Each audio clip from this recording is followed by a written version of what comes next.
आज की क्लास में मैं आपको क्रोमोसोम एक्सप्लेन करने जा रही हूँ। क्रोमोसोम के एक्सप्लेनेशन में बहुत सारी कंफ्यूजन होती है बच्चों को, एक दो नहीं।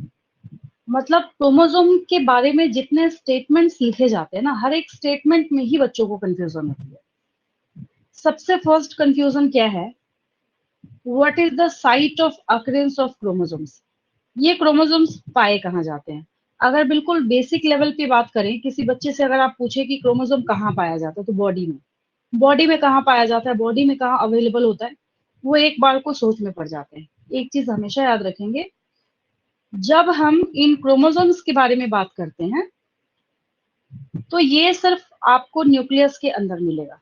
First point. सेकंड पॉइंट, आपने जब कभी भी क्रोमोसोम के स्ट्रक्चर को देखा होगा, बनाया होगा, सीखा होगा, हमेशा ऐसा ही डायग्राम आपने बनाया है। तो एक अगला क्वेश्चन ये राइज होता है, जब क्रोमोसोम ऐसा इस तरीके से आपको बनाया जा रहा है, बताया जा रहा है, सिखाया जा रहा है, फिर इसका क्या रीजन है कि जब कभी भी न्यूक्लियस की पढ़ाई करी जाती है तो क्रोमेटिन को हमेशा उलझे हुए थ्रेड्स की तरह दिखाया जाता है। बहुत ध्यान से समझेंगे, बिल्कुल क्रिस्टल क्लियर कर रही हूँ, एक एक लाइन इसमें कंफ्यूजन है बच्चों के दिमाग में। अभी से नहीं, जब से सुनते आ रहे हैं और जब 12th में भी चले जाएंगे, आप खुद भी बाकी बच्चों से पूछ के देखेंगे, उनको भी कंफ्यूजन है। ठीक है, अभी मैंने क्या बोला, एक आपने देखा क्रोमोसोम का डायग्राम और एक आपके पास यहाँ पे क्रोमेटिन है। तो क्रोमेटिन, तो यहाँ पे आपको ऐसा लग रहा है कि बहुत सारे थ्रेड्स हैं आपस में उलझे हुए हैं। ठीक है, तो फिर वो क्रोमोसोम क्या है फिर? तो जब हम यहाँ पे बात करते हैं क्रोमोसोम के बारे में, और आपने जो ये स्ट्रक्चर अभी अभी यहाँ पे देखा, तो हमेशा इस चीज को याद रखेंगे, दिस स्ट्रक्चर या this specific structure of chromosome is only observe just before the cell division. ये आपको सिर्फ कब देखने को मिलेगा? ठीक सेल डिवीजन के पहले। उसके सिवा आपको कभी भी क्रोमोसोम का इतना अच्छा स्ट्रक्चर देखने को नहीं मिलेगा। नॉर्मली अगर आप देखने की कोशिश करेंगे तो बिल्कुल सही बात है, ये कैसा दिखेगा आपको? सही में ऐसे थ्रेड्स की तरह ही नजर आता है, ये इसी तरीके से दिखेगा। और ऐसे अरेंज करने का क्या फायदा है? अब अगर नेचर में कोई भी चीज होती है इस लिविंग सिस्टम में, तो जरूर उसका कुछ ना कुछ रीजन होता है। तो अगला ये क्वेश्चन अराइज होता है कि जो क्रोमेटिड यहाँ पे अवेलेबल है, एक क्रोमेटिड यहाँ पे आपको शो करा जा रहा है, इसकी बात मैं कर रही हूँ। ये अगर अभी आपको समझ नहीं आ रहा तो ये भी मैं वापस समझा रही हूँ आपको। तो एक्चुअली क्या है, इनके अरेंज होने का जो सबसे बड़ा रीजन ये है कि आगे जाके सेल डिवीजन होना है। और सेल डिवीजन जब होना है तो सेल डिवीजन अपना एक एम लेके चलता है। सेल डिवीजन का हमेशा एम क्या होता है कि हमें क्रोमोसोम को ऐसे डिवाइड करना है कि बिल्कुल हाफ हाफ कंटेंट जाना चाहिए, या ऐसा बोले अगर इक्वल इक्वल। जैसे अगर ये एक आर्म आपको यहाँ पे नजर आ रहा है इस साइड का, और दूसरा आर्म ये आपको नजर आ रहा है। अभी मैं तुरंत आपको एक और इमेज दिखाती हूँ जिससे और क्लियर हो जाएगा। अभी जस्ट हम लोग इस चैप्टर को जब ओवर करेंगे, उसके बाद नेक्स्ट चैप्टर में आपको cell cycle and cell division ही कराऊंगी। रीजन ये है, अभी आपका ये फ्रेश पढ़ा हुआ है तो बहुत सारी चीजें जैसे सेंट्रियोल है, सबकी एनालिसिस है, सबका ऑब्जर्वेशन है, मतलब जो जो टर्म्स अभी आपने सीख रखे हैं वो आपको समझने में आसानी हो जाएगी। और ऐसा होता है कुछ डिले करने से बहुत सारे टर्म्स बच्चे भूल जाते हैं, तो समझने में भी टाइम लगेगा, आप अपना भी टाइम वेस्ट करेंगे, फिर बार बार आपको कंफ्यूजन होगी, उससे आपको क्लियर समझ भी नहीं आएगा। ठीक है, अब वही क्रोमोसोम है।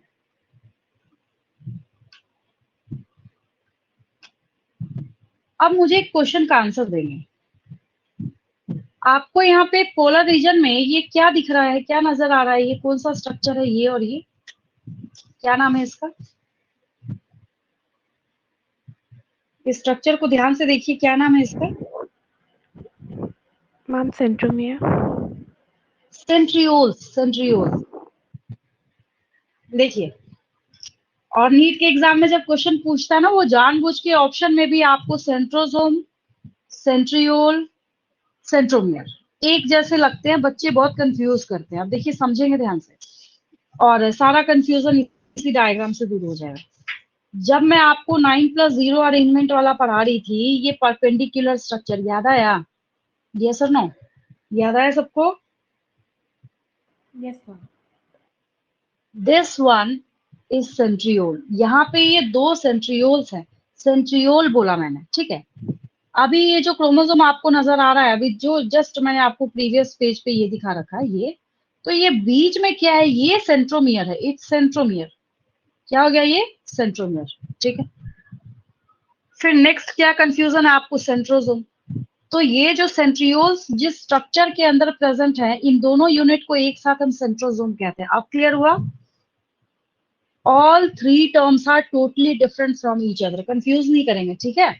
जो इसके बीच में है सेंट्रोमियर, सेंट्रियोल, ये जो परपेंडिकुलर स्ट्रक्चर है, और ये जिसके अंदर प्रेजेंट है दैट इज सेंट्रोसोम। अब समझ आया? तीनों टोटली डिफरेंट है एक दूसरे से। हाँ, तो अभी अभी मैंने आपसे क्वेश्चन पूछा कि क्रोमोसोम जो यहाँ पे आपके पास अवेलेबल है और ये एक प्रॉपर शेप अक्वायर करने का काम कर रहा है, तो इसमें क्या एम है इसका? कोई एम होगा, किसी पर्पस से ऐसा हो रहा होगा। तो इसका सबसे बड़ा एम ये है, सेल डिवीजन में ठीक इक्वेटोरियल प्लेट पे ऐसे आके ये क्रोमोसोम बिल्कुल प्रॉपर डिसिप्लिन के साथ अरेंज होंगे, बिल्कुल जैसे आपको नजर आ रहा है ना, बिल्कुल इसी तरीके से बीचों बीच इक्वेटोरियल प्लेट होगा, इस पे आके ये क्रोमोसोम्स अरेंज होंगे। पहली बात, जब अरेंज हुए तो अभी आपको यहाँ पे ये थ्रेड जैसा स्ट्रक्चर, जब मैं आपको सेंट्रियोल पढ़ा रही थी, नोटबुक टर्न करके देखेंगे, सेंट्रियोल में मैंने आपको 2 ही चीजें सिखाई हैं। सेंट्रियोल में मैंने आपको फर्स्ट रूल ये सिखाया है कि सेंट्रियोल का क्या यूज है, क्या रोल है। तो ये सेल डिवीजन के टाइम में स्पिंडल फाइबर बनाता है, याद आया? ये आपको यहाँ पे क्या दिख रहा है? स्पिंडल फाइबर्स हैं। ये क्या है? ये जो आपको दिख रहा है, दीज आर स्पिंडल फाइबर्स। ये क्या है? ये स्पिंडल फाइबर्स, ठीक है। और ये जो स्पिंडल फाइबर्स आपको नजर आ रही है, ये सेंट्रियोल बना रहा है।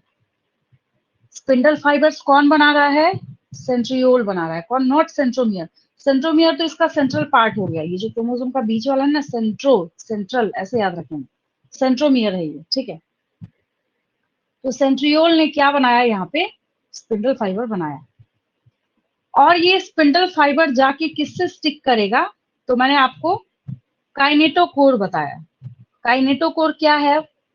इस सेंट्रोमियर के ऊपर एक डिस्क शेप स्ट्रक्चर जो है वो अटैच्ड होता है, जिसको हम लोग काइनेटोकोर कहते हैं। क्या कहते हैं हम लोग उसको? काइनेटोकोर कहते हैं। तो काइनेटोकोर से ही स्टिक होता है जाके स्पिंडल फाइबर। मेरी बात समझ आ रही है? और कोई कंफ्यूजन किसी को? अभी फिलहाल जो मैंने एक्सप्लेनेशन करी है, इतना समझ आया सबको? Yes ma'am. है ना? कंफ्यूज बिल्कुल नहीं करेंगे, क्योंकि कंफ्यूजन जो है, कहावत नहीं है कि हाफ नॉलेज इज डेंजरस, मतलब जो नॉलेज है आपके पास और उसमें भी अगर आधा अधूरा है, वो तो और ही ज्यादा डेंजरस हो गया, ठीक है। तो जब मैम कभी, हाँ बोलिए।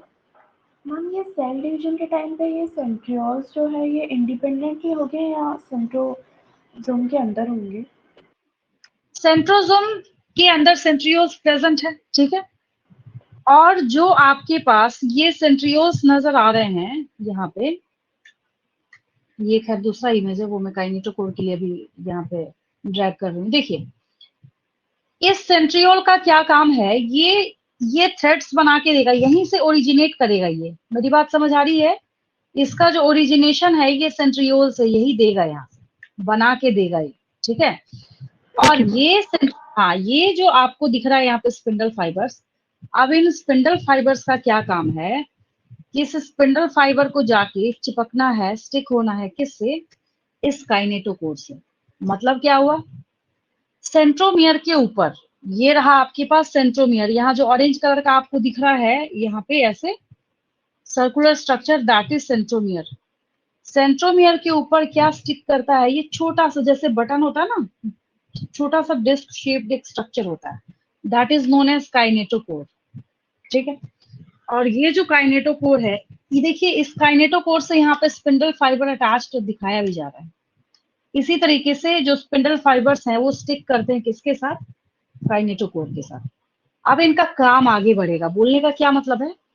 जैसे ये काइनेटोकोर से स्टिक करके, आप 3D डायग्राम को 2D पेपर पे दिखाना काफी मुश्किल है, बस आपको इतनी बात समझनी है कि ये क्या करेगा, हाफ क्रोमोसोम को, हाफ बोलने का मतलब डिवाइड करेगा आप ना, ये आधे को, मतलब इसमें से हाफ रेड पोर्शन ऊपर लेके जाएगा, हाफ दूसरे पोल पे, इसमें से हाफ ब्लू अपर पोल पे, हाफ ब्लू नीचे वाले पोल पे। क्या होगा, एक ऐसा टाइम आएगा कि क्रोमोसोम्स का जो सेग्रीगेशन है बिल्कुल बराबर बराबर हो जाएगा। मेरी बात समझ आ रही है? इनका सेग्रीगेशन कैसा हो जाएगा, बिल्कुल इक्वल हो जाएगा। तो यस मैम। इसकी वजह से ये ठीक सेल डिवीजन के पहले प्रॉपर डिसिप्लिन के साथ इन्होंने ऐसा शेप जो है अक्वायर करके रखा हुआ है। तो अगर आज के बाद से कभी आपसे पूछा जाता है कि क्रोमोसोम का जो स्ट्रक्चर है वो बेस्ट कब एनालाइज किया जा सकता है, आंसर है just before the cell division. पहला statement, centromere, what is centromere? The primary construction in chromosomes are known as centromere. ठीक है, क्या हो गया ये, सेंट्रोमियर हो गया। अब एक, जब मैंने सेल चैप्टर स्टार्ट किया था ना, तो वहां पे मैं बार बार एक चीज रिपीट कर रही थी और मैंने आपको समझाया भी था। पहले मैंने आपसे क्वेश्चन पूछा था कि जब मैं इसको करा रही थी कि क्रोमोसोम के अंदर डीएनए है या डीएनए के अंदर क्रोमोसोम है, याद आया? कुछ बच्चों ने बोला था डीएनए के अंदर क्रोमोसोम है, मतलब आप वहां पे ऐसे गेस कर रहे थे। कुछ बच्चों ने बोला डीएनए के अंदर क्रोमोसोम है, कुछ बच्चों ने बोला क्रोमोसोम के अंदर डीएनए है। तो मैंने आपको एक्सप्लेन करा था, और एक्सप्लेन करने के लिए मैंने इस डायग्राम की हेल्प उस वक्त भी ली थी और अभी भी सेम ही डायग्राम से मैं आपको यहाँ पे समझाने जा रही हूँ। आप समझेंगे बहुत ध्यान से, ठीक है? अगर आपको ये कॉन्सेप्ट समझ नहीं आएंगे तो आपको cell cycle and cell division समझने में बहुत दिक्कत आएगी, ठीक है? इस वजह से मैं आपको ये समझा रही हूँ, ध्यान से समझते चलेंगे। देखिए, सबसे पहली चीज, हमने तो बहुत आसानी से अच्छा प्रॉपर सा, अब कौन ऐसे करके बनाने बैठ जाए। अब एक बात ये भी समझेंगे कि ये जो है ना, इसी को हमने क्या किया, ड्राइंग के हिसाब से अभी जो क्रोमोसोम बना रखा था वो हमने बना के रखा हुआ है, ठीक है? अब हम इसकी बात करते हैं, क्रोमोसोम के बारे में। सबसे पहले हमें यहाँ पे क्रोमोसोम को एनालाइज करना। अभी डीएनए को भूल जाइए, अभी इसको नहीं देखना, अभी इसकी बात हम लोग करेंगे कहाँ से आया ये। फिर हम क्या करेंगे, इस क्रोमोसोम के एक टर्मिनल से, एक साइड से हम क्या करेंगे, यहां से इसको थ्रेड को ऐसे ओपन करना स्टार्ट करेंगे। जब ओपन करना स्टार्ट करेंगे इसको, तो ये थ्रेड क्या होगा, यहां से ओपन होता चला गया। फिर अच्छा, एक चीज सारे बच्चों को नजर आ रही है कि यहाँ पे इनकी खुद भी कॉइलिंग हो रखी है, ये दिख रहा है सबको? यहाँ पे स्प्रिंग लाइक अपीयरेंस दिख रहा है आपको? Yes ma'am. मतलब ये खुद में भी रोल हो रखे हैं, ठीक है? पहली बात। दूसरी बात, मतलब ये जो खुद इसने स्प्रिंग बना रखा है, ये खुद और भी रोल हो रहा है यहाँ पे, ये दिख रहा है आपको क्रोमोसोम के अंदर? यस और नो? मतलब ये हुआ, फिर से मैं वापस रिपीट कर रही हूँ, मैंने ये बोला कि अगर आपने ये जो कॉइलिंग आपको यहाँ पे नजर आ रही है, तो आपने जब इस कॉइलिंग को ओपन करा तो आपने देखा अच्छा इसके अंदर भी कॉइलिंग है ये, ठीक है? फिर इसको और ज्यादा हमने ओपन करके देखा, हमने देखा कि अच्छा क्या है इसके अंदर, थोड़ा और एनालाइज करके देखते हैं। जब हमने इसको ओपन किया तो हमें कौन सी बात समझ आई कि यहाँ पे एक ऐसे ग्लोबुलर स्ट्रक्चर है, एक्चुअली ये हिस्टोन प्रोटीन है। ये जो आपको बॉल जैसा अपीयरेंस दिख रहा है ना, ये हिस्टोन प्रोटीन है। क्या है ये? हिस्टोन प्रोटीन है। और हिस्टोन प्रोटीन के चारों तरफ डीएनए की रैपिंग होती है। डीएनए के चारों तरफ हिस्टोन नहीं, इसमें भी बच्चे कंफ्यूज करते हैं।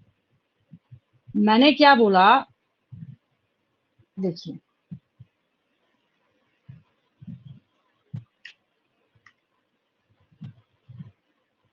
प्रोटीन का यूनिट क्या है? प्रोटीन किसका बना होता है? प्रोटीन किसका बना होता है? No amino acids. Very good, ठीक है, अमीनो एसिड्स का बना होता है।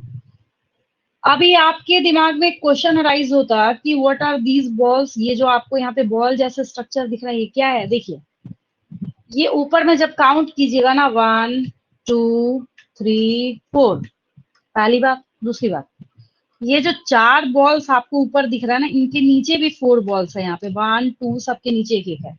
तो 4 + 4 = हो गया 8, ठीक है? अगर आज के बाद से आपसे कोई पूछता है कि how many amino acids are present in histone protein, तभी मैंने अभी क्वेश्चन पूछा आपसे कि प्रोटीन का मोनोमर क्या है, तो प्रोटीन का मोनोमर अमीनो एसिड है। बोलने का मतलब है कि जब प्रोटीन का मोनोमर अमीनो एसिड है तो हिस्टोन प्रोटीन का भी तो कोई मोनोमर होगा ना।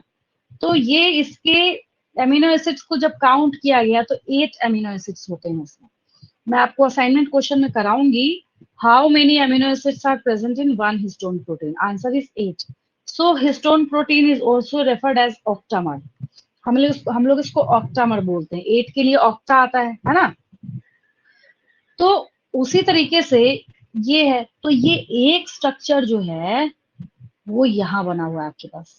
ये आपने अभी अभी देखा कि हिस्टोन के चारों तरफ डीएनए की रैपिंग हो रखी थी, ठीक है। फिर हमने बोला अच्छा एक काम करते हैं, हिस्टोन को निकाल देते हैं इसके अंदर से। जब हिस्टोन को आप निकालेंगे तब जाके आपको डीएनए दिखना स्टार्ट होगा। तो अब अगर मैं आपसे क्वेश्चन पूछूं कि क्रोमोसोम में डीएनए है या डीएनए में क्रोमोसोम है, तो क्या होगा राइट आंसर? मैम डीएनए में क्रोमोसोम है। अभी भी देखिए उल्टा बोल रहे हैं। मैंने बोला क्रोमोसोम में कि डीएनए है। हाँ, क्रोमोसोम में डीएनए है। क्रोमोसोम में क्या है? डीएनए। अभी हम लोग यहाँ पे किसको ओपन कर रहे हैं? क्रोमोसोम को ओपन कर रहे हैं, डीएनए को थोड़ी। डीएनए, ये जो डीएनए आपने देखा अभी अभी, ये तो इसके कहाँ पता नहीं किस पाताल में जाके बैठा हुआ है इस क्रोमोसोम के अंदर। हमने जब इसको इतना ज्यादा ओपन, इसलिए इसको सुपर कॉइलिंग बोला जाता है। हम सिर्फ कॉइलिंग बोल के काम नहीं चलाते, हम लोग इसको सुपर कॉइलिंग बोलते हैं। जब पैकेजिंग ऑफ डीएनए आप पढ़ेंगे ना तो हम लोग इसको क्या बोलेंगे? Super coiling. मैंने आपको एक बहुत ही छोटी सी बेसिक सी बात बताई। मैंने आपको ये बोला कि जब आप, ये क्रोमोसोम आपको दिख रहा है, ठीक है, पहली बात तो जैसे कैसे एक बुना हुआ स्वेटर होता है तो उसमें से ऐसे आप उसके धागे निकालना स्टार्ट करते हैं, जो थ्रेड होता है, जो वूल होता है उसके अंदर का। तो ठीक उसी तरीके से हम क्या करेंगे, इसमें से इसके थ्रेड को निकालना स्टार्ट करेंगे। निकाला हमने, निकालने के बाद फिर हम लोग क्या करेंगे, हमने देखा अच्छा इसमें भी स्प्रिंग की तरह कॉइलिंग हो रखी है। फिर हमने बोला भाई अब ये कॉइल है, हमें थोड़ा देखने में दिक्कत आ रही है, हम थोड़ा इसको सीधा करते हैं। हमने सीधा किया, हमने देखा अच्छा इसके अंदर जो है, और यहाँ पे ध्यान से देखने पे पता चला कि ग्लोबुलर स्ट्रक्चर है और उसके चारों तरफ डीएनए की रैपिंग हो रखी है। फिर ऐसे ऐसे बहुत सारे यूनिट्स जो है ये अवेलेबल हैं। तो फिर हमने क्या किया, हमने बोला अच्छा अभी भी समझ नहीं आ रहा, एक काम करते हैं हिस्टोन को निकाल के बाहर कर देते हैं। जब हिस्टोन को निकाल के बाहर हमने करा तब जाके हमें डीएनए नजर आया। अब आया समझ में या और एक्सप्लेन करना पड़ेगा? समझ आया सबको? Yes ma'am. है ना। तो क्रोमोसोम के अंदर डीएनए है, डीएनए के अंदर क्रोमोसोम नहीं है, ठीक है। ये जो क्रोमोसोम है, अब देखिए एक चीज समझिए, क्या बोला मैंने आपको बोला कि क्रोमोसोम के आर्म को जब देख रहे हैं तो ये रही आपके पास कॉइलिंग, ठीक है, ये वाली एक थ्रेड की। फिर आपने बोला अच्छा हम एक काम करते हैं, इतने पोर्शन को हम निकाल के देखते हैं।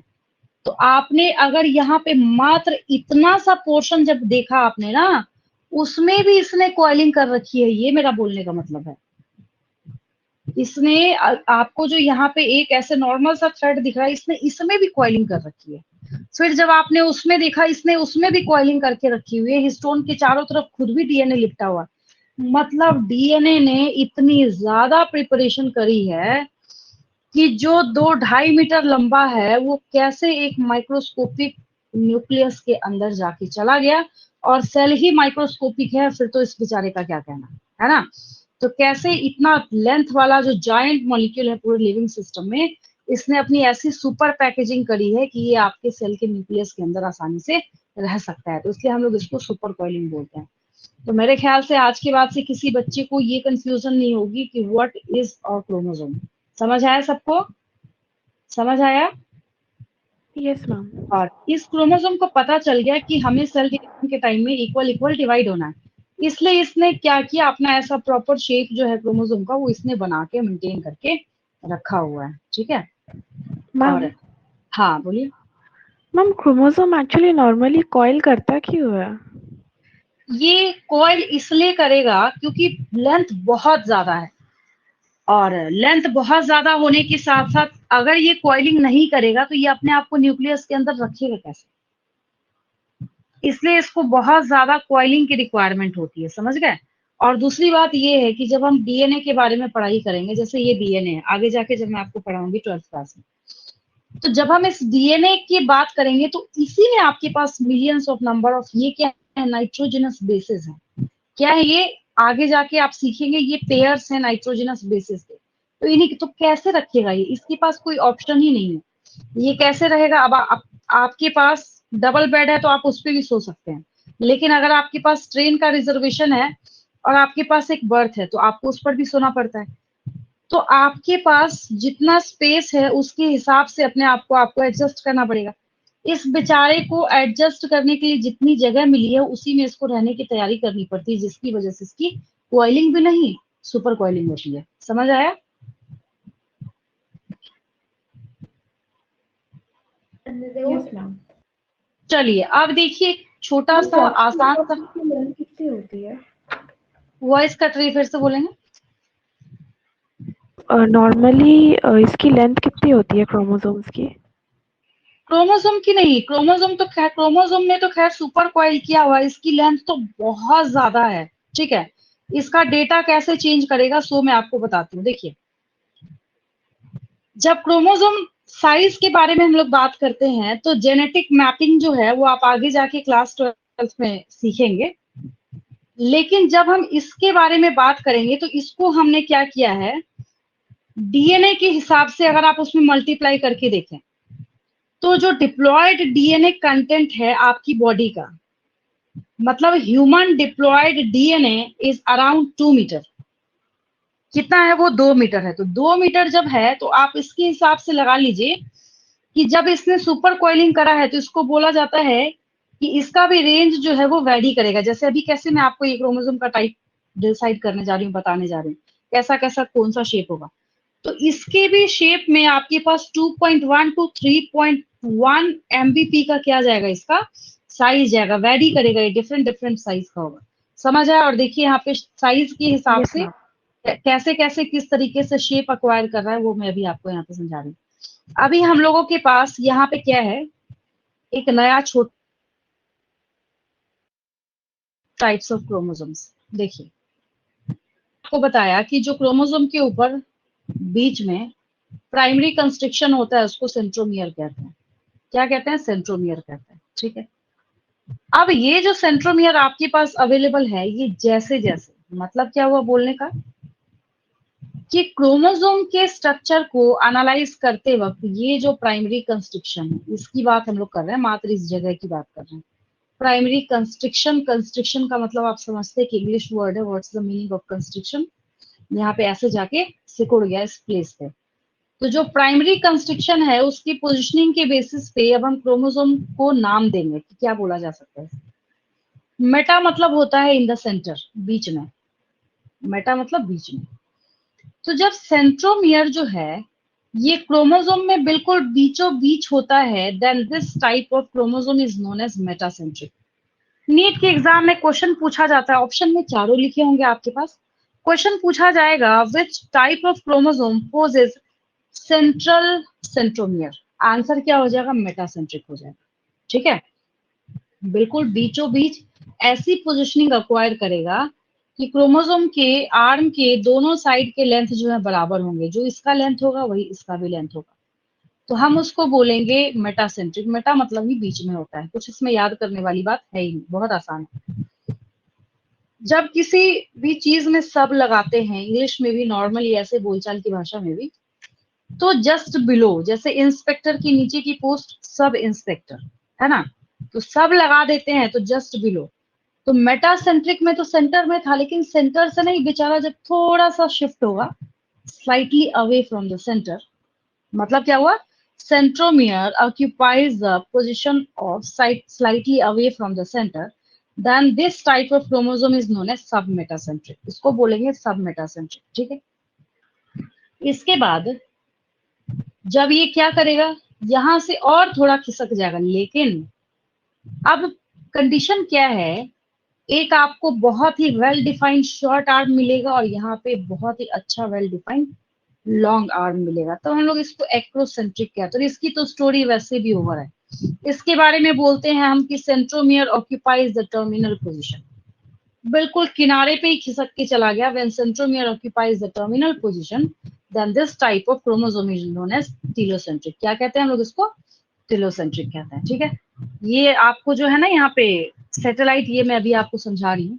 ठीक है, ये समझ आया सबको? और ये जो ऐसे अटैच है ना, तो उसमें से एक को पी आर्म बोलते हैं। हालांकि अभी आपको इसकी कोई रिक्वायरमेंट नहीं है, बट आसान है, दो ही आर्म ही है, तो याद करने में क्या जाता है। एक को हम लोग पी आर्म कहते हैं, एक को हम लोग क्यू आर्म कहते हैं। बस ये लेबल है और कोई दिक्कत नहीं है। सैटेलाइट में आपको आगे समझाऊंगी, इसका अगला टॉपिक है आपके पास छोटा सा। पहले आपको ये चार टाइप के क्रोमोसोम समझ आए, मेटासेंट्रिक, सब मेटासेंट्रिक, एक्रोसेंट्रिक, टीलोसेंट्रिक, समझ आया सबको? Yes ma'am. चलिए, थोड़ा सा मेरे साथ साथ नोट कर लीजिए।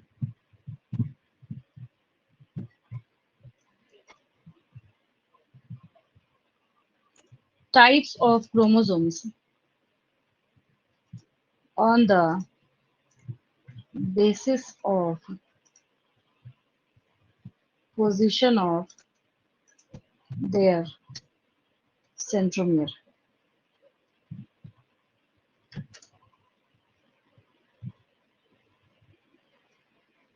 पहला, मेटासेंट्रिक। बहुत ही आसान है। मेटा मतलब ही होता है मिड में, शॉर्टकट में लिखेंगे centromere occupies the central position in the chromosome, so both arms of chromosomes are equal in size। बस हो गया,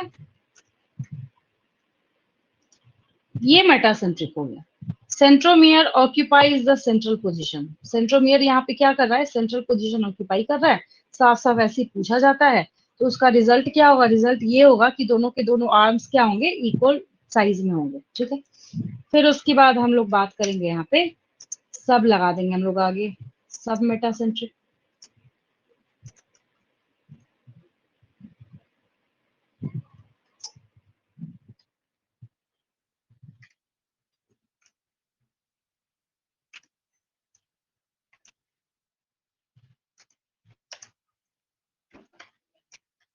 centromere slightly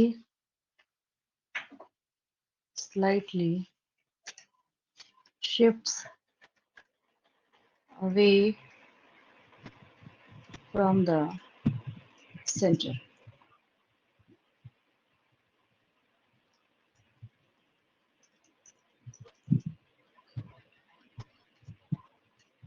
हो गया ये। इसमें क्या लिखेंगे? स्लाइटली एक आर्म जो है वो लॉन्गर होगा, दूसरा क्या होगा? शॉर्ट होगा।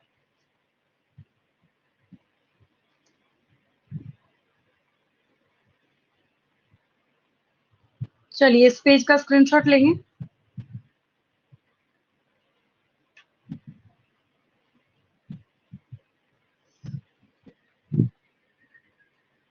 Yes ma'am done. देन हम लोगों के पास है acrocentric.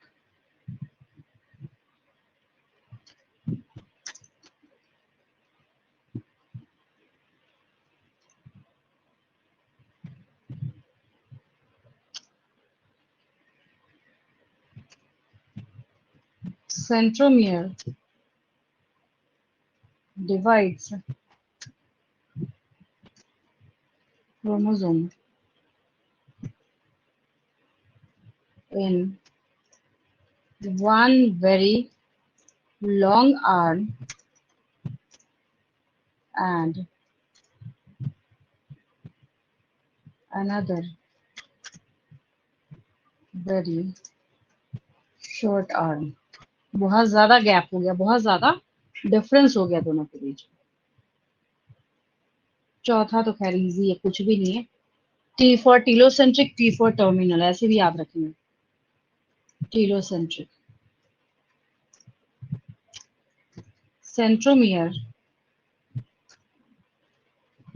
occupies the central position.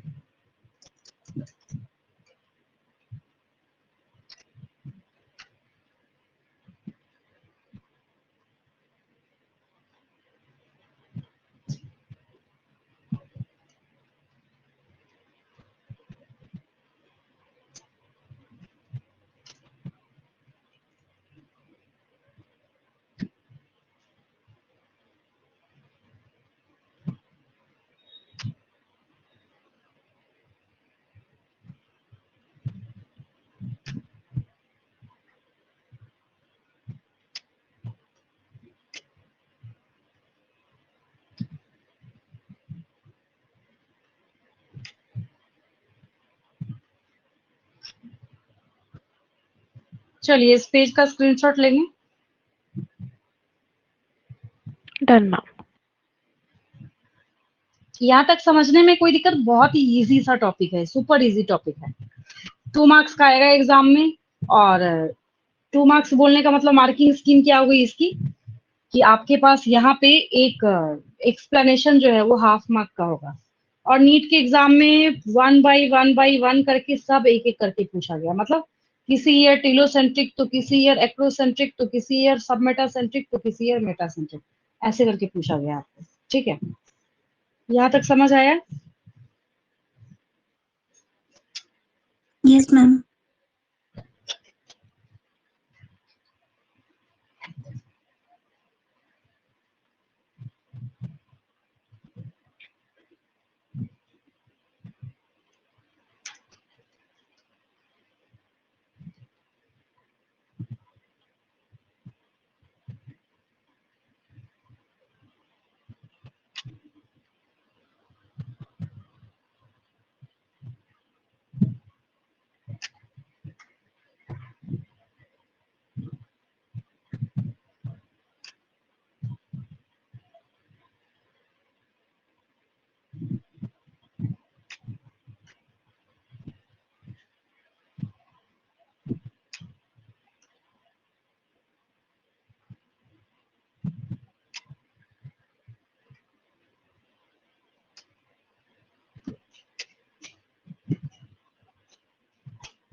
Satellite chromosomes, ये सैटेलाइट टर्म जो है ना, ये काफी कंफ्यूजिंग है। और एक और चीज मैं आपको बता दूं, जहां जहां आपको सैटेलाइट टर्म सुनने को मिलेगा, ये अपनी मीनिंग को भी चेंज करता जाएगा। तो ध्यान देंगे, किसका सैटेलाइट पूछा जा रहा है। क्रोमोसोम का अलग होगा, डीएनए का अलग होगा। ठीक है, अभी फिलहाल हम लोग सैटेलाइट क्रोमोसोम्स के बारे में बात कर रहे हैं। ठीक है, मतलब क्रोमोसोम में कई बार ऐसा होता है कि सेंट्रोमियर तो खैर होगा ही होगा, ये तो इसकी पहचान है। एक कंस्ट्रिक्शन जहां पे ये क्रोमोसोम आर्म्स जुड़े होते हैं, दैट इज सेंट्रोमियर, जो इसका प्राइमरी कंस्ट्रिक्शन है। कई बार क्या होता है, बाय डिफॉल्ट कुछ ऐसे क्रोमोसोम्स होते हैं जिनमें एक, देखिए यहाँ पे ऐसे हो गया ना, कंस्ट्रिक्शन बन गया ऐसे अंदर की तरफ, ये तो एक सेकेंडरी कंस्ट्रिक्शन बनता है। सेकेंडरी कंस्ट्रिक्शन जब बनता है तो उसके बचे हुए पोर्शन को, अब ये ऊपर जो इतना सा हिस्सा बच गया, क्या बोले अब हम इसको, कुछ तो नाम देना पड़ेगा हम लोगों को। तो secondary constriction of chromosomes is termed as satellite. हमने बोला कि हम क्या करेंगे, हम इसका नाम जो है वो हम सैटेलाइट बोलेंगे। ठीक है, दूसरी बात, आपको ये कहाँ दिखेगा, क्या बीच में नजर आएगा, कहाँ दिखेगा? तो ये जब भी होगा तो क्रोमोसोम के एंड पार्ट पे होगा। ये मानी हुई बात है कि जब भी दिखेगा तो कहाँ दिखेगा, ये क्रोमोसोम के एंड पार्ट पे अवेलेबल होगा। दूसरी बात ये है कि जब यहाँ पे ये क्वेश्चन अराइज होता है, तो सवाल यहाँ पे ये उठता है कि क्या इसका रोल है, क्या यूज है, क्यों फॉर्म हो गया, कैसे बन गया यहाँ पे। तो कई बार ऐसा होता है कि जब जीनोम अपने आप को सेट कर रहे थे, जीनोम बोलने का मतलब 1 से लेके अगर 23 पेयर तक का क्रोमोसोम आप अपनी बॉडी में देख रहे हैं, 1 to 23 पेयर के बारे में, तो वहां पे जो पूरा सेट है वो जब स्टेबल हो रहा होता है, तो स्टैब्लिश होने के चक्कर में, स्टेबल होने के चक्कर में ये क्या करता है, स्टेबिलिटी को भी डिनोट करने का काम करता है कि हाँ सैटेलाइट वगैरह सब फॉर्म हो गया। प्राइमरी कंस्ट्रिक्शन तो इसने बनाया ही था, एक और कंस्ट्रिक्शन जो इसके अंदर बन गया। ये मतलब ऐसा नोट किया गया है कि ऐसा होता है कि जब वो पूरा प्रॉपर उसने स्टेबिलिटी एक्वायर कर ली है तो कई बार उसमें जो सैटेलाइट्स हैं वो देखने को मिलते हैं। कोई ऐसा नहीं है कि बहुत बड़ा या हैरेसिंग टॉपिक है। आपसे सिंपल सा एक क्वेश्चन पूछा जाएगा, give the term for secondary constriction of chromosomes, आपको आंसर करना है वहां पे सैटेलाइट, बस इतनी सी बात है, ठीक है। या क्वेश्चन को अगर उल्टा कर दें, what do you understand by satellite in chromosomes, तब आपको क्या आंसर करना है, the secondary construction in chromosomes is termed as satellite, बस इतनी सी बात है, ठीक है। तो इस पेज का स्क्रीनशॉट लेंगे और ये जो डायग्राम्स अभी आपको यहाँ पे नजर आ रहे हैं इसको नोटबुक में ड्रॉ कर लेंगे, ठीक है।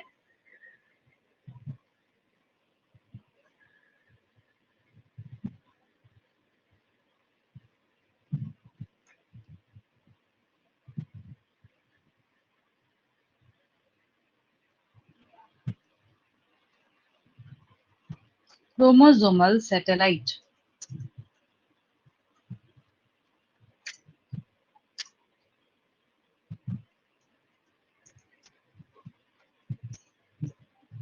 Chromosomal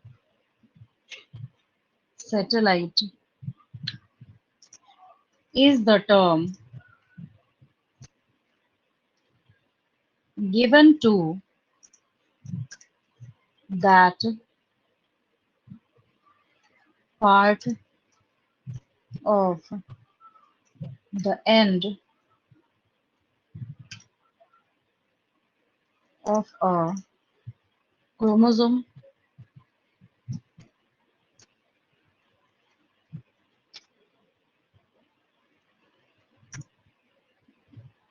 that is separated from the rest of the chromosome. कैसे सेपरेट हुआ ये, by a secondary construction, by a secondary construction.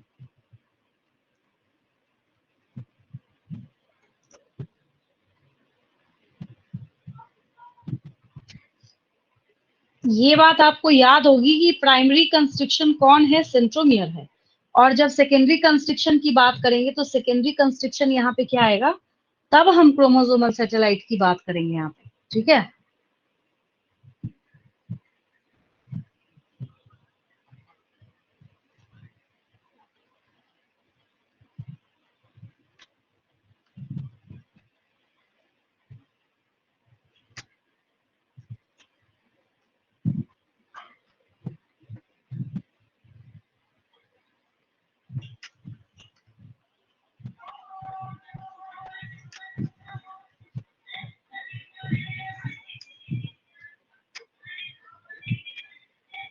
चलिए इस पेज का स्क्रीनशॉट लेंगे।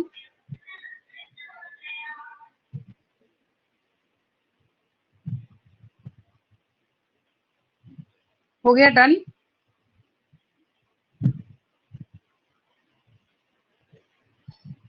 Yes ma'am.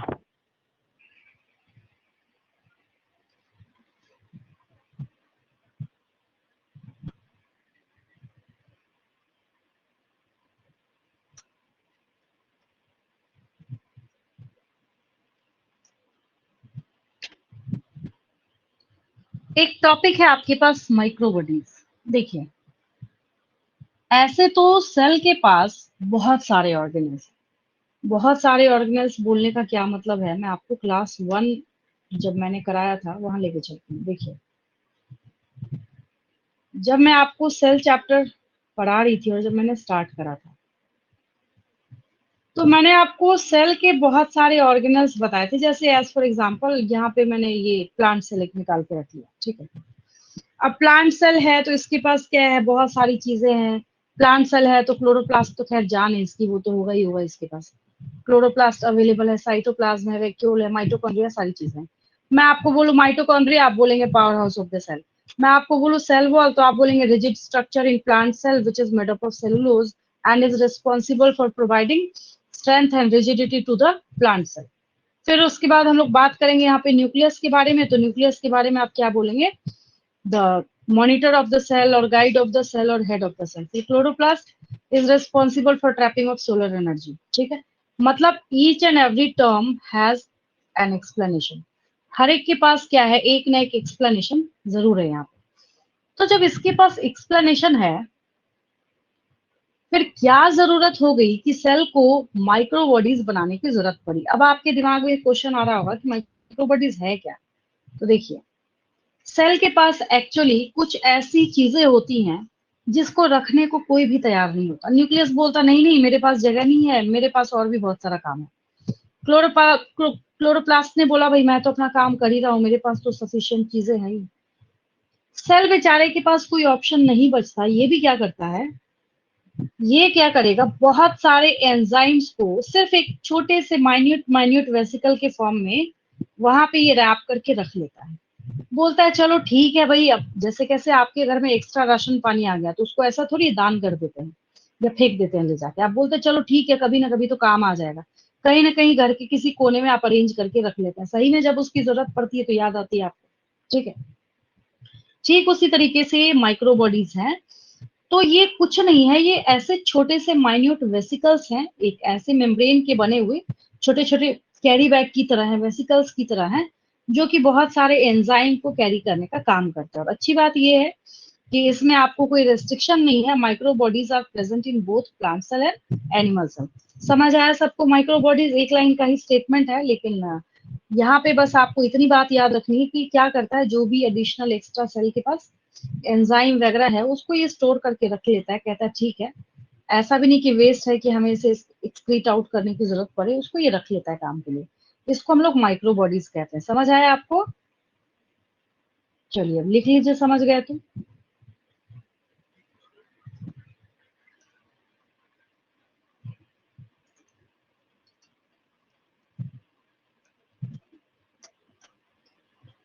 Micro bodies are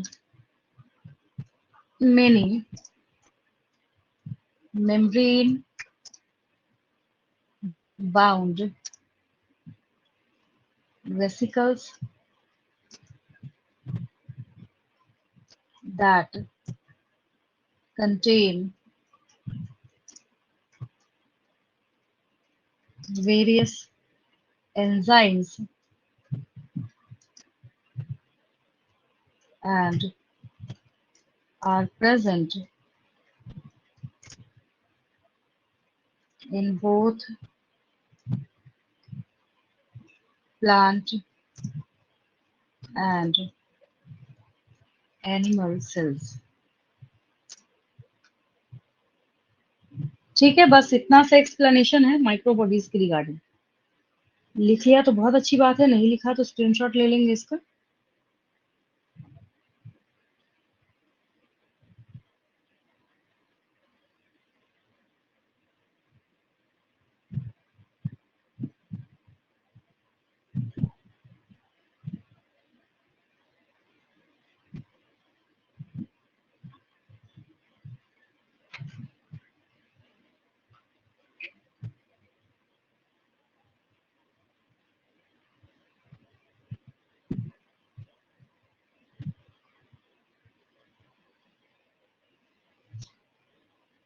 एक बार सेल चैप्टर को ना शुरू से थोरोली, आपके पास एनसीईआरटी की बुक होगी, देखना स्टार्ट करेंगे। अगर उसमें से कुछ रिमेनिंग पोर्शन है, हो सकता है एक आधा टर्म रह गया होगा। मेरे ख्याल से आई थिंक मैंने आपको मेसोसोम नहीं समझाया है। समझाया है या नहीं समझाया है? रिप्लाई करेंगे उधर से। नो मैम, आपने बताया था। अच्छा, बता रखा है मैंने मेसोसोम। चलिए ठीक है, अच्छी बात है। और कुछ देखिए मिसिंग है? हाँ ये रहा, मेसोसोम है। ठीक है ठीक है, मेसोसोम है, लिखा हुआ भी है, ये रहा। ठीक है, और देखिए एक बार फटाफट टर्न करके। हाँ, ग्राम पॉजिटिव नेगेटिव एक्टिव है, सब बता दिया मैंने। ठीक है, अब नहीं है कुछ रिमेनिंग। ठीक है, हो गया। मुझे इसी का डाउट था, क्योंकि इधर जितने बैच करा रही हूँ ना, वो ऑर्गेनल स्टार्ट करके कंप्लीट कराने के चक्कर में ना ये छोटे छोटे टर्म्स रह जाते हैं मुझे। ठीक है, आपने पूरा कर रखा है।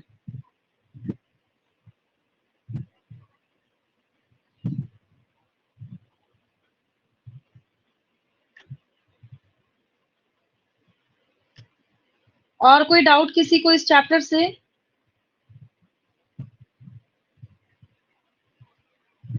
No ma'am.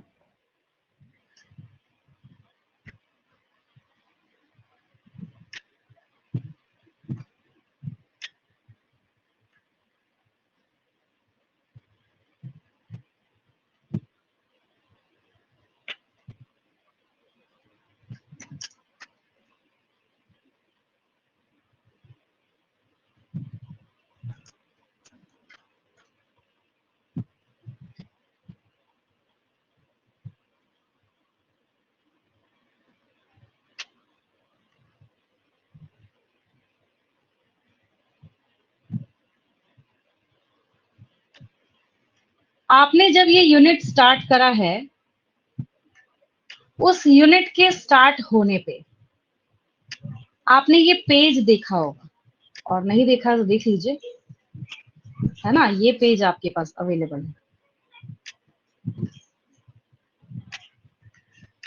देखिए, दिखा आपको? Yes, ma'am. है ना। सबसे फर्स्ट थिंग तो ये है कि आपको इनके नेम से ही पता चल रहा होगा कि ये इंडियन थे, और पूरी एनसीईआरटी बुक में अगर इंडिया से रिलेटेड किसी पर्सन ने, किन्हीं रिसर्चर ने कोई बहुत अच्छा काम किया है, तो उनको सबसे पहले किसी भी यूनिट के फर्स्ट में बताया गया है। ठीक है, आपका ये क्वेश्चन होगा मेरे से कि हम क्या याद रखें इसमें से, है ना। आपका यही क्वेश्चन होगा, आपसे सीधा सीधा क्वेश्चन पूछा जाएगा, who proposed triple helical structure of collagen. अब ये कोलाजन क्या है, देखिए,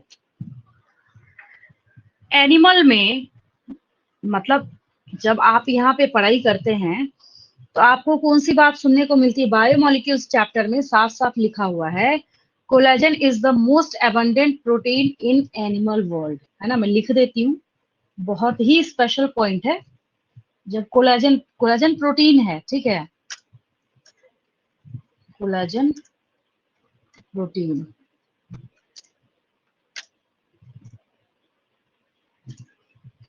collagen is the most abundant protein in the animal world। हमेशा याद रखेंगे, जो कॉपीराइटेड क्वेश्चंस होते हैं उसमें तो कोई इफ बट है ही नहीं, है तो है। आपसे पूछा गया which of the following is the most abundant protein in animal world, आपको वहां पे ग्लोबिन, कोलाजन, कुछ भी लिखा है उसमें कोलाजन है तो है, इसमें कहीं कुछ इफ बट है ही नहीं। अब अगला क्वेश्चन आपके दिमाग में ये आ रहा होगा कि ऐसा कैसा प्रोटीन है कि इसके ऊपर इन्होंने वर्क किया, रिसर्च किया, तो इतनी ज्यादा इंपॉर्टेंस इनको दी जा रही है।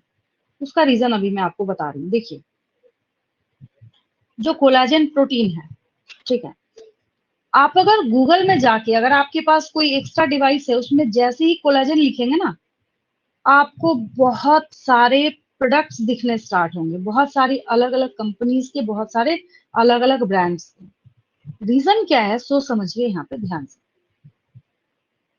जो कोलाजन प्रोटीन है वो आपकी बॉडी में आपके कुल प्रोटीन का 30% है, 30% है, पहली चीज, फर्स्ट थिंग।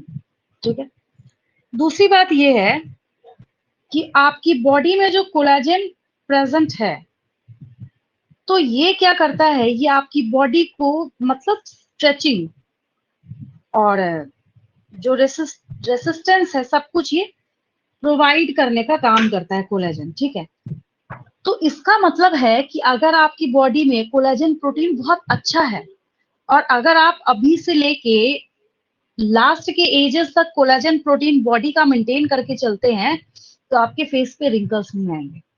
ठीक है, तो ये कोलाजन प्रोटीन क्या करता है, आपके बॉडी में जो कनेक्टिव टिश्यू का जहां जहां एक्स्ट्रा सेलुलर स्पेस होगा, वहां पे ये प्रेजेंट होगा, और ये रिजिडिटी और रेसिस्टेंस की वजह से और स्ट्रेचिंग की वजह से आपका जो स्किन है, टेंडन है, बोन है, लिगामेंट है, हर जगह परफेक्टली उनको क्या करके रखा हुआ है, इसने होल्ड करके रखा हुआ। अब कोई एक पेन गिर गया, आप झुक के उठा रहे हैं, भाई आपकी बॉडी में स्ट्रेचेबिलिटी है, तभी तो आप झुक के उठा पा रहे हैं, उसको आप स्ट्रेच कर पा रहे हैं। नहीं स्ट्रेच कर पाएंगे तो कोलाजन कम हो गया तो जॉइंट में पेन होना स्टार्ट हो जाएगा, नेल्स तुरंत क्रैक होने स्टार्ट हो जाएंगे, हेयर फॉल होना स्टार्ट हो जाएगा। मतलब बहुत सारे यहाँ पे क्या है, रोल है किसके, कोलाजन के। तो ज्यादा तो नहीं, बस 2 लाइंस में लिखूंगी, सफिशिएंट आपके लिए।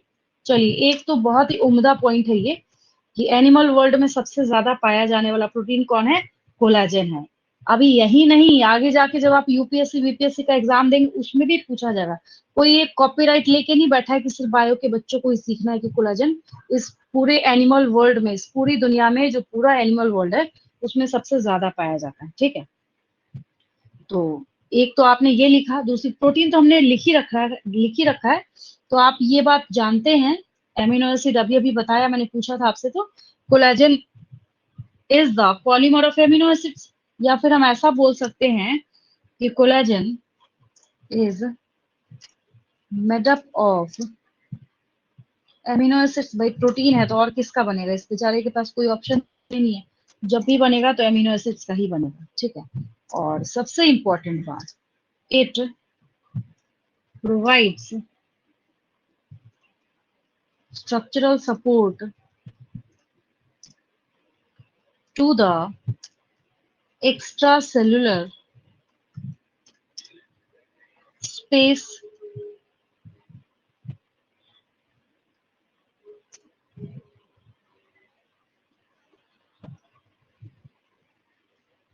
of connective tissue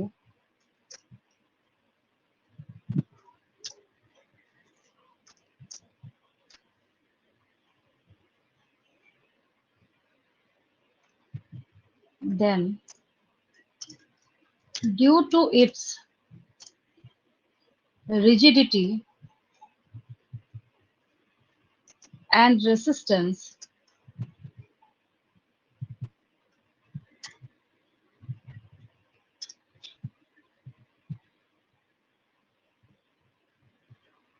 stretching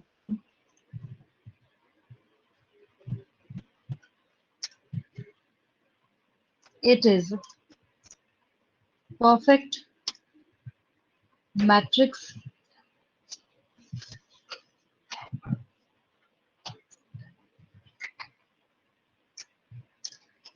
for skin,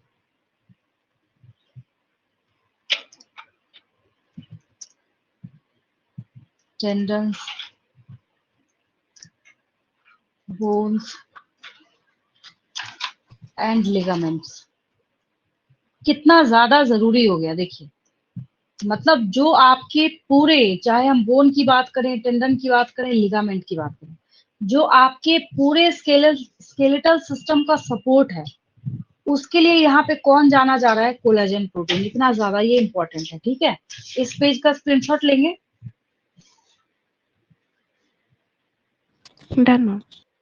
चलिए, तो अब आपको ये समझ आ रहा होगा कि जो ये जीएन रामचंद्रन है, इनको इतनी इंपॉर्टेंस क्यों दी जा रही है, ठीक है। तो इनका वर्क ही क्या है कि उन्होंने प्रोटीन स्ट्रक्चर की फील्ड में आउटस्टैंडिंग जो डिस्कवरीज है या फिर जो एनालिसिस है वो इन्होंने करा है, ठीक है। क्या बताया इन्होंने, triple helical structure of collagen. इन्होंने कब पब्लिश कराया इसको, नेचरी में 1954 में। और ये यहाँ पे ये भी बहुत सारी चीजों इन्होंने बताई कि कैसे ये प्रोटीन जो है अलग अलग जगह पे कौन कौन सा काम कर रहा है, जो अभी मैं आपको पढ़ा रही हूँ वो इन्होंने बताया, ठीक है। और इनका बॉर्न देखिए, आपको बता रहा है 8 अक्टूबर 1922, काफी पहले का टाइम है, in a small town not far from Cochin on the south western coast of India, ठीक है। His father was a professor of mathematics, वो कौन थे, मैथमेटिशियन थे at a local college and thus had considerable influence in shaping Ramchandran's interest in mathematics. After completing his school years, Ramchandran graduated in 1942 as the top ranking student in the BSc Honors Physics. अब एक चीज देखिए, father professor है mathematics के, इन्होंने honours करा है physics में, पीएचडी इन्होंने कैम्ब्रिज यूनिवर्सिटी से 1949 में करा है। ध्यान देने वाली बात यह है कि इनका खुद का ऑनर सब्जेक्ट क्या है, फिजिक्स है, बट इनका वर्क फिजिक्स में नहीं है। इनका वर्क जो है, अब ये जब आप प्रोटीन का स्ट्रक्चर पढ़ेंगे, ट्रिपल हेलिकल स्ट्रक्चर, आपको बायोकेमिस्ट्री जब आप पढ़िएगा उसमें भी आपको देखने को मिलेगा। और आप अभी फिलहाल इसका इंपॉर्टेंस कहाँ पढ़ रहे हैं, बायो की बुक में पढ़ रहे हैं, ठीक है। तो फिर जब कैम्ब्रिज यूनिवर्सिटी में ये पढ़ाई कर रहे थे तो ये किन से मिले, लिनस पॉलिंग से, and was deeply influenced by his publications on models of the alpha helix and beta sheet structures that directed his attention to solving the structure of collagen. फिर वापस क्या आ गया, structure of collagen. He passed away at the age of 78 on April 7, 2001. देखिए मतलब क्या हो गया, कुल मिला के मोरल ऑफ द स्टोरी क्या निकली, कि आपको क्या याद रखना है कि कोलाजन के स्ट्रक्चर के ऊपर जो पूरा डेप्थ एनालिसिस कर रहे थे कौन थे, जीएन रामचंद्रन। यहाँ तक समझने में कोई दिक्कत? No, ma'am.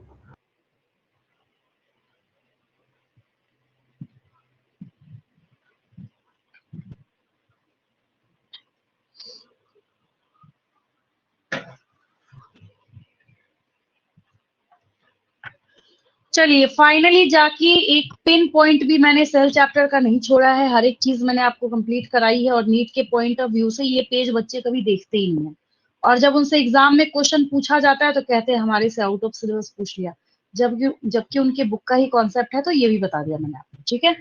अब इस चैप्टर में कोई डाउट नहीं किसी को, और एक बार लाइन बाय लाइन रीड करके देखेंगे, तब भी अगर ऐसा लगता है कि नहीं कुछ क्वेश्चंस हमारे से सॉल्व नहीं हो पा रहे हैं, तो उसको मेरे से नेक्स्ट क्लास में पूछेंगे, ठीक है। क्लियर है यहाँ तक? Yes, ma'am.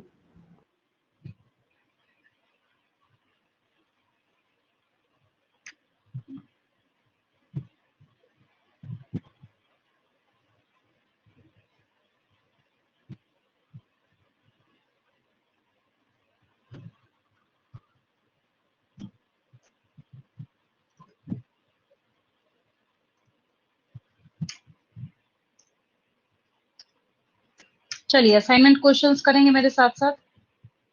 Mention most abundant protein in animal world. Ma'am, collagen. ठीक है, वेरी गुड। चलिए फटाफट याद हो गया आपको सब कुछ। Collagen. Then how many amino acids are present in a histone protein? Ma'am, 8. ठीक है, इसका और करके एक और क्वेश्चन है। क्या और करके क्वेश्चन है इसका? देखिए मैं बताती हूँ।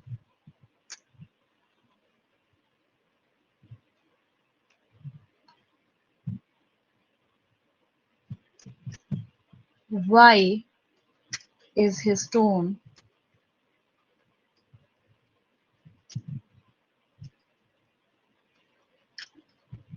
referred as histone octamer? एक ही आंसर है दोनों का, ऐसे भी पूछा जाता है। 8 अमीनो एसिड है तो हम इसको ऑक्टामर बोलेंगे। आंसर क्या है? 8 amino acids are present in a histone protein. बस हो गया। दोनों में से जैसे भी पूछा जाए आंसर आपको पता है। चलिए स्क्रीनशॉट लेंगे इसका। Done, ma'am.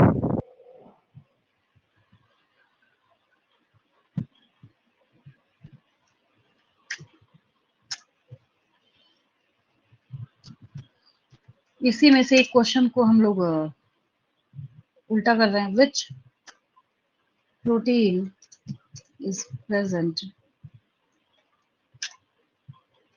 In chromosome Ma'am, with histone DNA? protein. With DNA. Answer is histone protein.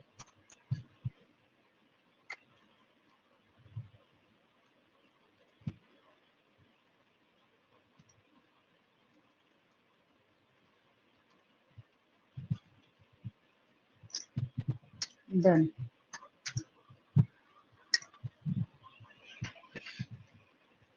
give the term for secondary constriction in chromosomes. Satellite. Satellite. Ma'am, satellite. हाँ ठीक है।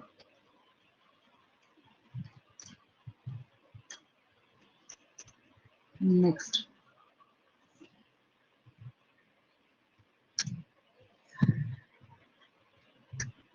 Name the disc shaped structure that is attached with centromere. Ma'am, kinetochore. Very good. Centromere in chromosomes.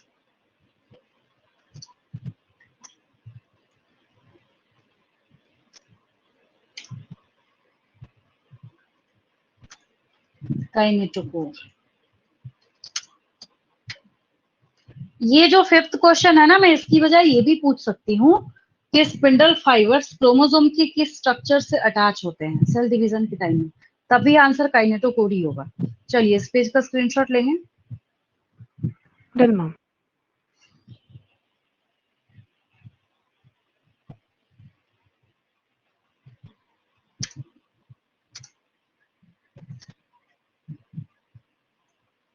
Who discovered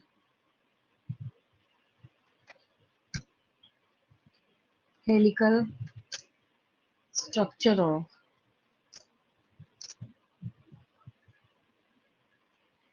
collagen? Protein है तो लिख लीजिए, कोई दिक्कत नहीं है, पता ही है आपको प्रोटीन।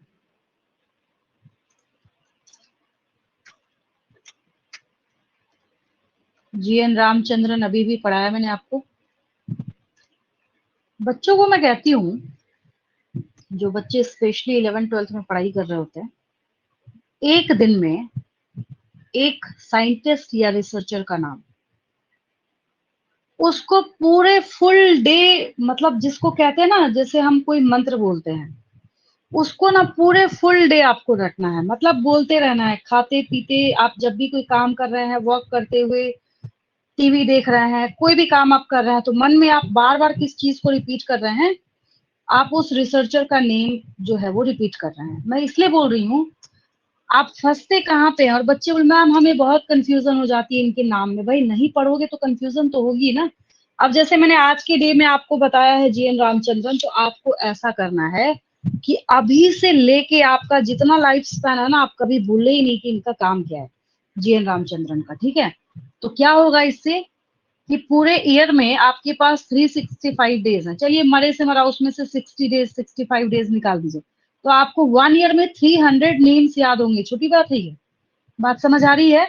अगर मैं आपको एक क्लास दूं, एक क्लास में तो खैर नहीं होगा मेरे ख्याल से, अगर मैं आपको मतलब 10-20 क्लास लगा के सिर्फ हर एक क्लास में बोलूं ये रिसर्चर ने, ये साइंटिस्ट ने ये काम करा था, ये रिसर्चर ने ये काम करा, आप 3 दिन के बाद मेरी क्लास नहीं कीजिएगा, बोलिएगा क्या है मैडम तो सिर्फ रटने वाला बता रही है और हमारे तो सर के ऊपर से जा रहा है।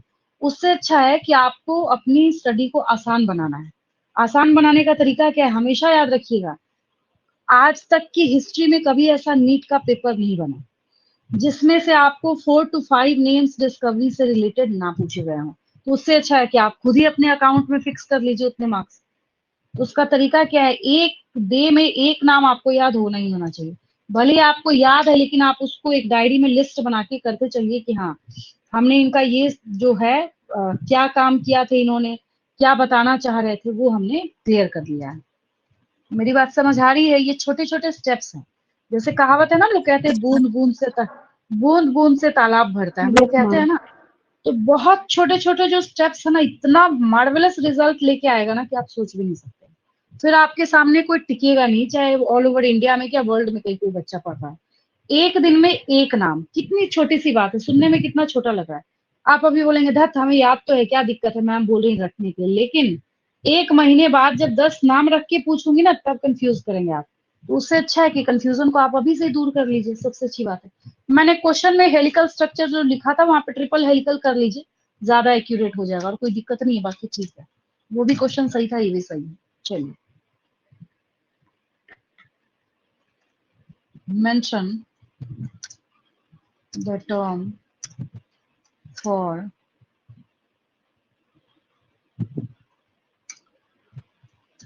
the cellular vesicles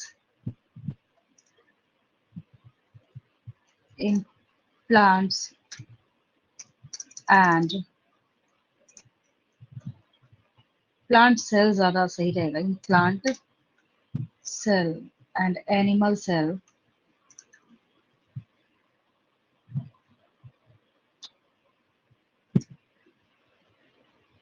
which stores enzymes.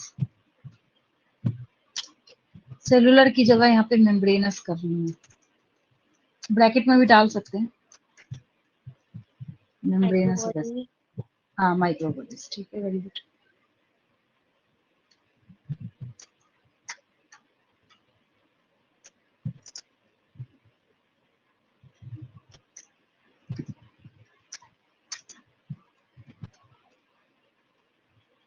microbodies.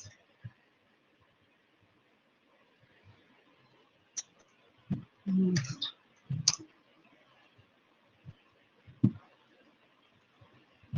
Name the primary constriction of chromosome.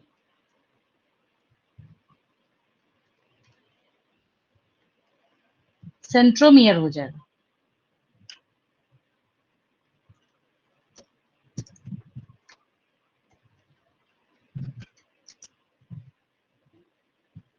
चलिए इस पेज का स्क्रीनशॉट लेंगे। Done ma'am.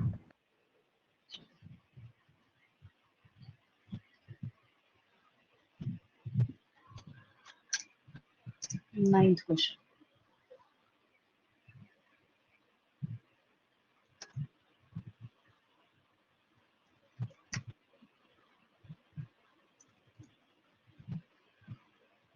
differentiate between metacentric, column पतले पतले 4 कॉलम बना लीजिएगा और उसमें कर लीजिएगा इसको सब मेटासेंट्रिक, क्योंकि ऐसे नोट वाइज तो करा ही रखा है मैंने। Acrocentric,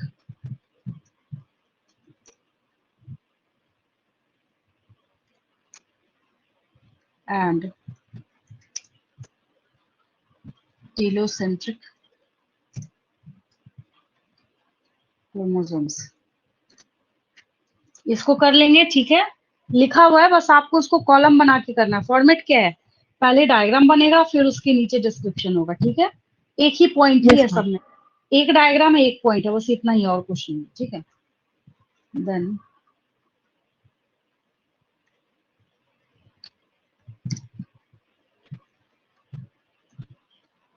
mention some functions of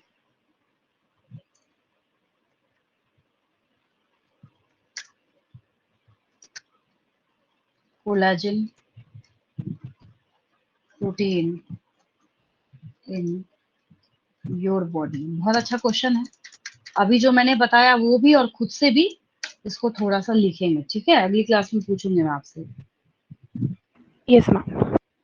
ठीक है, कोई डाउट नहीं, आज की क्लास में क्लियर है बिल्कुल। Yes ma'am. Yes ma'am. चलिए।